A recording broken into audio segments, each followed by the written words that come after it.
गुरुजी भी बीच बीच में आपने एक जिक्र किया था राम जी का, हाँ हाँ। तो उसमें राम मंदिर को लेके आपका क्या कहना है कि राम मंदिर जो बना है, क्या वहाँ पूजा पाठ हो रही है या नहीं? देखिए, पूजा पाठ तो कर ही रहे हैं लोग जो हैं, लेकिन क्या है, राम मंदिर विजय नहीं समझौता है, और समझौता हिंदुओं का माथा झुका कर है। आपके घर में कोई कब्जा कर ले बलपूर्वक, और आप न्यायालय जाएं और न्यायालय कहे कि ठीक है तुमको तुम्हारा घर मिलेगा लेकिन इसको इतना देना पड़ेगा, अरे भाई उसको दंड दो ना। और दंड चलो उस पीढ़ी को नहीं दे सकते, आज की पीढ़ी को नहीं दे सकते, ठीक है, तो कम से कम उसको 5 एकड़ मस्जिद के लिए क्यों दे रहे हो? राम मंदिर के विषय में ना पैसा सबने कमाया, ये मैं कहता हूँ। कोई प्रमाण इसका? देखिए, अब ये ऑफ रिकॉर्ड बातें होती हैं। अब प्रमाण में क्या स्टिंग ऑपरेशन करके जज वकील का लाकर आपको दूं? वोट बैंक बना बिना पैसा का।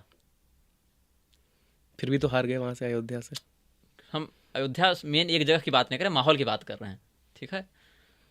वोट बैंक बना कि नहीं, मोबिलाइजेशन हुआ कि नहीं? बिल्कुल बिल्कुल। राम मंदिर अभी का मत देखिए, आप आंदोलन को देखिए। राम मंदिर आंदोलन ने वोट बैंक को मोबिलाइज किया कि नहीं किया, किसी पार्टी विशेष के लिए, बीजेपी के लिए, चाहे आरएसएस के लिए, चाहे आप जिसको नाम उसमें देंगे, जो इससे प्रत्यक्ष लाभान्वित हुए।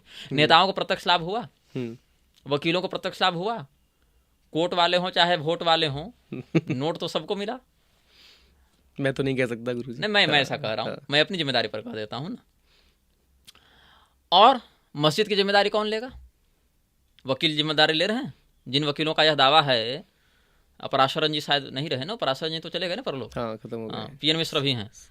मस्जिद की जिम्मेदारी लेंगे, राम मंदिर की जिम्मेदारी सब लेते हैं, मस्जिद की जिम्मेदारी कोई क्यों नहीं लेता? रामभद्राचार्य भी राम मंदिर की जिम्मेदारी लेते हैं, मस्जिद की जिम्मेदारी लेते हैं, और मुक्तेश्वरानंद जी भी राम मंदिर की जिम्मेदारी लेते हैं, और वो सही भी लेते हैं। रामभद्राचार्य की तुलना में उनका पक्ष बहुत पुष्ट है, इनका तो केवल दावा है, उनका तो प्रमाण है, लेकिन मस्जिद की जिम्मेदारी कोई नहीं लेते। नेता मस्जिद की जिम्मेदारी लेते हैं नहीं, तो बन क्यों रही है? तो बोले जज साहब ने दिया। क्यों दिया? ऐसी कौन सी प्रेरणा जज साहब को टोरेंट से डाउनलोड हो गई थी कि उन्होंने फैसला में लिख दिया कि ये 5 एकड़ मिलेगा मस्जिद के लिए, तभी वो न्याय माना जाएगा, तब ये एकदम बिल्कुल राइटफुल जस्टिस माना जाएगा? क्यों? और अगर यह उनको लगा तो वकील ने काउंटर क्यों नहीं किया? जो हिंदुओं के पक्षकार थे वो काउंटर क्यों नहीं करते हैं? बहुत कुछ है। और चलो हम ले देकर जीते, विजय जुलूस क्यों नहीं निकाल सकते हैं? और विजय जुलूस निकालने से भी हमको अगर रोका जा रहा है, अधूरे मंदिर में प्राण प्रतिष्ठा करा रहे हैं,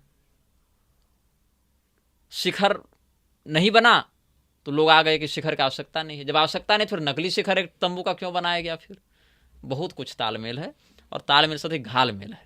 तो राम मंदिर जो है उसमें भगवान श्री रामचंद्र जी की जो प्रतिष्ठा हुई है, जिस पद्धति, जिन व्यक्तियों के द्वारा, जिन माध्यमों से हुई है, उसको शास्त्रीय आलोक में हम उचित नहीं मानते हैं। ये हमने तब भी कहा था, और हमने कहा तो हम तो खैर अलग से कुछ नहीं कह रहे हैं। जो शंकराचार्यों का मत था, पूरी शंकराचार्य जी ने कहा या ज्योतिषपीठ शंकराचार्य जी ने कहा, वही हमने भी कहा था, और उनका पक्ष शास्त्रीय था, इसीलिए हमने भी अपने विवेक में उनका समर्थन किया था।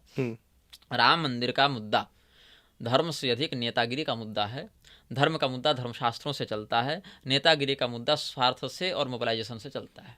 हाँ, इतना जरूर है कि जहाँ पर रामलला तंबू में थे, अब विधिवत एक भव्य इमारत के नीचे हैं, लेकिन उस इमारत में और उस प्रतिमा में कितनी शास्त्रीयता है, इसको जब तक शास्त्रीय दृष्टि से नहीं देखेंगे कठिन है समझना। और मेरी जो दृष्टि है उसमें हम उसको शास्त्रीय नहीं मान सकते। गए हैं आप? बाहर से कैंपस में गया, अंदर नहीं गया हूँ। मौका नहीं मिला या आप खुद ही नहीं गए? इच्छा नहीं हुई ना। श्री राम जी का दर्शन हमने कोसले सदन में किया, रामलला देवस्थान में राघवाचार्य जी के यहाँ किया, विद्याभास्कर स्वामी जी के यहाँ किया। हमको राम जी से मतलब है ना, ढांचा विशेष से तो मतलब नहीं है। आपका मन क्यों नहीं किया? यही तो मेरा सवाल है। क्या वहाँ पूजा विधिवत हो रही है? देखिए, पुजारियों का तो हमने परीक्षण नहीं किया है ना, कि कौन से पुजारी हैं, कौन सा मंत्र पढ़ रहे हैं, तो मैं ऐसे नहीं एक ऑरा होता है ना गुरुजी, एक वाइब क्रिएट हो जाती है जगह जहाँ आप पहुँच रहे हैं वहाँ पे। देखिए, ऑरा और वाइब जो है वो तो रील और उसमें फिल्टर लगा के बढ़िया उसमें वीडियो बनाने से भी आ जाएगी लोगों को। बढ़िया बैकग्राउंड म्यूजिक लगा दीजिए। आध्यात्मिकता का हमने अनुभव नहीं किया व्यक्तिगत। हमारा राम जी से प्रेम है, हमारा पूरे सनातनी हिंदुओं से जो राम भक्त हैं उनसे हमारा प्रेम है, लेकिन हम उस श्री रामचंद्र जी का प्रेम श्री रामचंद्र जी के ही द्वारा संरक्षित धर्मशास्त्रों की बलि देकर नहीं ना दिखा सकते हैं।